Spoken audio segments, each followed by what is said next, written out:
శ్రీ గురుభ్యో నమః. శ్రీ మహాగణాధిపతయే నమః. తులారాశి. ఈ శ్రావణ మాసంలో ఈ తులారాశి వారికి కొన్ని చిన్న చిన్న ఆటంకంలో వచ్చినప్పటికీ కూడా అనుకూలమైనటువంటి ఒక వాతావరణమే ఉంటుంది. ఏ పని చేసినా అవలీలగా నెరవేరుతూ ఉంటుంది. ఇక 3వ వారం చేసే వృత్తి వ్యాపారాలలో లాభాలు బాగానే ఉంటాయి. ఆర్థిక పరిస్థితి కూడా మంచిగానే ఉంటుంది. నూతన గృహ నిర్మాణానికై ప్రయత్నం చేస్తుంటారు, ఆలోచిస్తుంటారు, లేక కొనడం కూడా జరగడానికి ఆస్కారం ఉంది. కానీ ప్రస్తుత పరిస్థితులను బట్టి ఇల్లు కొనాలా కొనొద్దా అనేటువంటిది ఆలోచన చేసి అడుగు ముందుకేయండి. మనకు యోగం ఉన్నప్పటికైనా కానీ అనుకూలమైన పరిస్థితులు లేనప్పుడు ఇబ్బందులు పడవలసి వస్తుంది.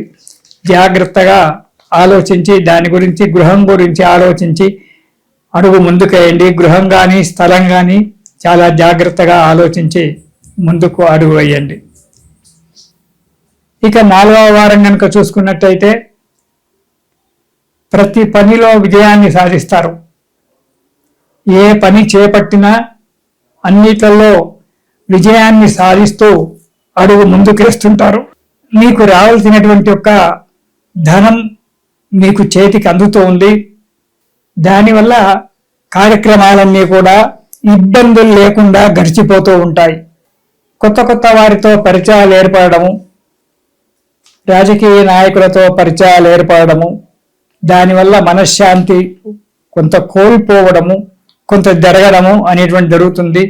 కొన్ని పనులు కొన్ని మంది స్నేహితుల వల్ల సుఖంగా నెరవేరిపోతాయి, మంచిగా ఉంటుంది. కానీ ప్రతి విషయంలో జాగ్రత్తగా ఉండాలి. మానసికమైనటువంటి ఒక బాధలు పీడుతుంటాయి. మీరు అనవసరంగా మాట్లాడి అనాలోచితమైనటువంటి ఒక పనులు చేసి కొన్ని ఇబ్బందులు మీ అంతగా మీరు కొని తెచ్చుకుంటారు. దానివల్ల ఇబ్బందులు ఏర్పడి చాలా కష్టాన్ని పొందవలసినటువంటి ఒక అవసరం ఏర్పడుతుంది. అలాంటి వారికి దూరంగా ఉండి జాగ్రత్తగా ప్రతి అడుగు ఆలోచించే ముందుకు వేయడం వల్ల మీకు పనులు నెరవేరి సుఖంగా ఉంటారు. ఆదాయం బాగానే ఉంటుంది. ఇకపోతే ఉద్యోగస్తులకు ప్రమోషన్లు రావడము, ఉన్నతి జరగడము ఏర్పడుతుంది.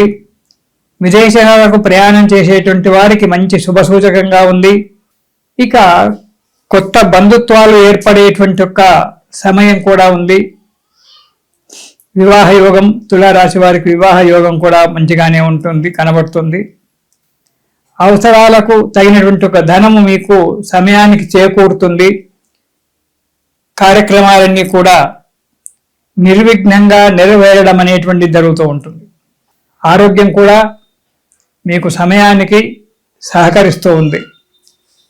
ధర్మ కార్యాలలో పాల్గొనడం కూడా జరుగుతూ ఉంటుంది.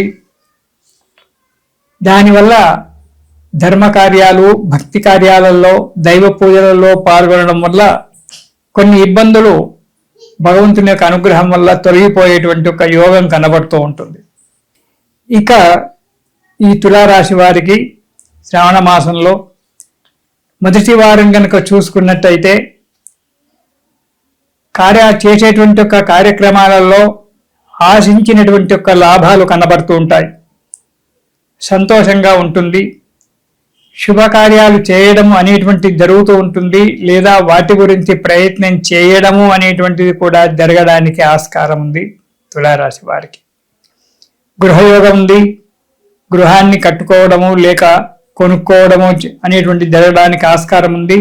కానీ ప్రస్తుత పరిస్థితులను బట్టి గృహము కొనే ముందు చాలా జాగ్రత్తగా ఆలోచించి ముందుకు అడుగేయండి. ఆనందోత్సాహాలతో కాలం గడపడము అనేటువంటి జరుగుతుంది మొదటి వారం. ఇక 2వ వారం కనుక చూసుకున్నట్టయితే ఎక్కువగా ప్రయాణాలు చేయడం అనేటువంటి జరుగుతూ ఉంటుంది. దానికి తోడు డబ్బు ఖర్చు. మరి ప్రయాణం చేసినప్పుడు డబ్బు ఖర్చు కాకుండా ఎలా ప్రయాణం చేస్తాం? ధన వ్యయం అనుకున్న దానికంటే ఎక్కువగా ధన వ్యయం జరగడం ఏర్పడుతుంది. అధికంగా ప్రయాణాలు చేయడం, ఆ మితిమీరి మాట్లాడడం వల్ల అతివాగుడు అంటారు. మితిమీరి మాట్లాడడం వల్ల కొన్ని కలహాలు ఏర్పడడం అనేటువంటి జరుగుతూ ఉంటుంది. కాబట్టి మీరు అతిగా ప్రవర్తించడము అనేటువంటిది తగ్గించుకోవడం చాలా మంచిది. తులారాశి వారు విరోధాలు ఏర్పడతాయి. అతి సర్వత్ర వర్జయేత్ అంటారు. ఎప్పుడు కూడా దేని యందు కూడా అతిగా ఉండకూడదు. దానివల్ల విరోధాలు ఏర్పడి మనశ్శాంతి కోల్పోవడం జరుగుతుంది. సమయానికి తగిన సహాయం లేకుండా పోవడం జరుగుతుంటుంది. వారు ప్రతిరోజు కూడా దత్త స్తోత్రం పారాయణం చేయండి. దత్తాత్రేయ స్తోత్రం పారాయణం చేయడం వల్ల మీకు అనుకూలమైనటువంటి యొక్క వాతావరణం ఏర్పడి ఆ దత్తుని యొక్క అనుగ్రహం వల్ల కార్యాలు నెరవేరి సుఖంగా సంతోషంగా ఉంటారు. దత్తకృప మీకు ఆనందాన్ని కలగజేస్తూ ఉంటుంది. కాబట్టి దత్త స్తోత్రం పారాయణం చేయండి. ఇది శుభం.